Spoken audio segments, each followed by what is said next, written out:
Hi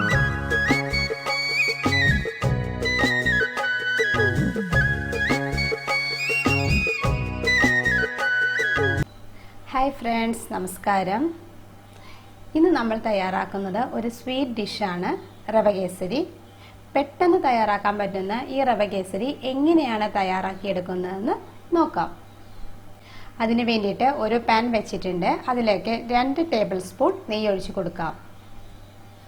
നെയ്യ് ചൂടായി വന്നിട്ടുണ്ട്. ഇതിലേക്ക് കാഷ്യൂ നട്ട്സ് ഇട്ട് കൊടുത്ത് വറുത്തെടുക്കണം. ഇപ്പോൾ കാഷ്യൂ നട്ട്സ് നെയ്യിൽ കിടന്ന് മൂത്ത് കളർ മാറി വന്നിട്ടുണ്ട്. ഈ ഒരു ടൈമിൽ നമുക്ക് ഉണക്കമുന്തിരി ചേർത്ത് കൊടുക്കാം. കാഷ്യൂസിനും ഉണക്കമുന്തിരിക്കും ഒന്നും പ്രത്യേകിച്ച് അളവൊന്നുമില്ല, നമ്മുടെ ഇഷ്ടത്തിനനുസരിച്ച് ചേർത്ത് കൊടുക്കാവുന്നതാണ്. ഇപ്പോൾ കാഷ്യൂസും ഉണക്കമുന്തിരിയും എല്ലാം നന്നായിട്ട് മൂത്ത് വന്നിട്ടുണ്ട്. പാനിൽ നിന്ന് മാറ്റാം.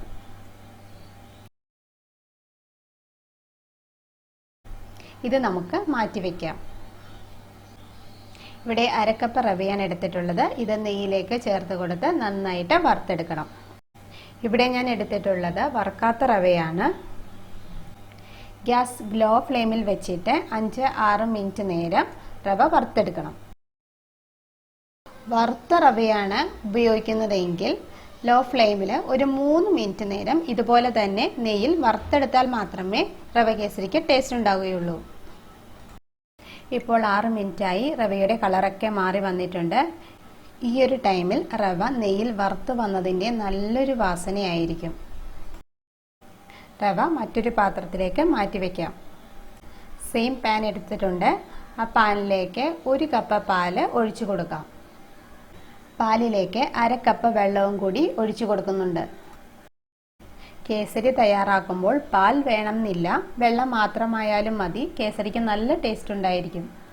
പാൽ ആഡ് ചെയ്യുമ്പോൾ കേസരിക്ക് ഒരു ക്രീമി ടേസ്റ്റ് കിട്ടും. ഒഴിച്ചു കൊടുത്തിരിക്കുന്ന പാലും വെള്ളവും തിളച്ച് വരേണ്ട കാര്യമില്ല. ഒന്ന് ചൂടായി വരുമ്പോഴേക്കും നമുക്ക് വറുത്ത് വെച്ചിരിക്കുന്ന റവ ചേർത്ത് കൊടുക്കാം. നന്നായി തിളച്ചതിന് ശേഷം റവ ആഡ് ചെയ്ത് കഴിഞ്ഞാൽ ചിലപ്പോൾ കട്ട പിടിച്ചു പോകാനുള്ള സാധ്യതയുണ്ട്. ഇപ്പോൾ പാൽ ചൂടായി വന്നിട്ടുണ്ട്. നേരത്തെ വറുത്ത് വച്ചിരിക്കുന്ന റവ കുറേശ്ശെ ചേർത്ത് നന്നായി മിക്സ് ചെയ്തെടുക്കണം. റവ കട്ട പിടിക്കാതിരിക്കാൻ ലോ ഫ്ലെയിമിൽ വെച്ചിട്ട് ഇളക്കിക്കൊണ്ടേയിരിക്കണം. കട്ട പിടിക്കുകയാണെങ്കിൽ ഒരു സ്പൂൺ വെച്ചിട്ട് ഉടച്ചു കൊടുത്താൽ മതി കേട്ടോ. റവ കേസരി തയ്യാറാക്കുമ്പോൾ ശ്രദ്ധിക്കേണ്ട കാര്യം, 1/2 കപ്പ് റവയ്ക്ക് 1.5 കപ്പ് എന്ന കണക്കിന് വെള്ളമോ പാലോ അതോ രണ്ടും കൂടി ഒന്നിച്ചു മിക്സ് ചെയ്തോ വേണം എടുക്കാൻ. ഈ ഒരു റേഷ്യോയിൽ എടുക്കുമ്പോൾ റവ കേസരി നല്ല സോഫ്റ്റും നല്ല ടേസ്റ്റും ആയിരിക്കും. ഇപ്പോൾ റവ നന്നായി കുക്കായി വന്നിട്ടുണ്ട്. ഈ ഒരു ടൈമിൽ പഞ്ചസാര ചേർത്ത് കൊടുക്കാം. 1/2 കപ്പ് റവയ്ക്ക് 1/2 കപ്പ് പഞ്ചസാര എന്നൊരു കണക്കിലാണ് പഞ്ചസാര എടുത്തിട്ടുള്ളത്. ഈ പഞ്ചസാര 2 പ്രാവശ്യമായി ചേർത്ത് കൊടുത്ത് നന്നായി മിക്സ് ചെയ്തെടുക്കാം. ഇപ്പോൾ മിക്സായി വന്നിട്ടുണ്ട്. ബാക്കി പഞ്ചസാരയും കൂടെ ചേർത്ത് കൊടുത്ത് മിക്സ് ചെയ്തെടുക്കാം. ഈ ഒരു ടൈമിൽ റവ കേസരി ലൂസായിട്ട് വരും. നന്നായിട്ട് ഇളക്കി കൊടുത്തു കഴിയുമ്പോൾ പിന്നീട് കറക്റ്റ് പാകത്തിന് കിട്ടും. ഈ ഒരു ടൈമിൽ കട്ട പിടിക്കാതിരിക്കാൻ നന്നായിട്ട് ഇളക്കി കൊടുത്തുകൊണ്ടേയിരിക്കണം. ഇപ്പോൾ പഞ്ചസാര നന്നായി മിക്സായി വന്നിട്ടുണ്ട്. കുങ്കുമപ്പൂ ആഡ് ചെയ്ത് കൊടുക്കാം. 1/4 കപ്പ് ചൂടുപാലിൽ കുങ്കുമപ്പൂ 10 മിനിറ്റ് നേരം ഇട്ട് വച്ചതിന് ശേഷം എടുത്തിട്ടുള്ളതാണിത്. 8 ഏലക്ക പൊടിച്ചതും കൂടി ചേർത്ത് കൊടുത്ത് നന്നായി മിക്സ് ചെയ്തെടുക്കാം. കുങ്കുമപ്പൂ ചേർത്ത് കൊടുക്കുന്നത് ഓപ്ഷണലാണ്. സാധാരണ ഫുഡ് കളർ ചേർക്കുന്നതിന് പകരം ചേർത്ത് കൊടുത്തതേ ഉള്ളൂ. കേസരിക്ക് കളറിൽ കാര്യമൊന്നുമില്ല. നമ്മുടെ കേസരി കിഡിലും ടേസ്റ്റ് ആയിരിക്കും.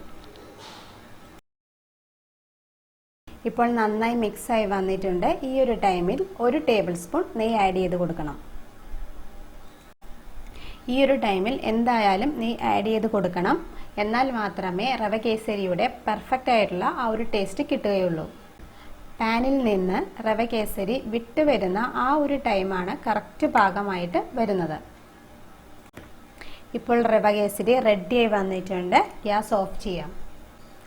നേരത്തെ ഫ്രൈ ചെയ്ത് വച്ചിരിക്കുന്ന കാഷ്യൂസും റൈസിൻസും ആഡ് ചെയ്ത് കൊടുത്ത് നന്നായി മിക്സ് ചെയ്തെടുക്കാം.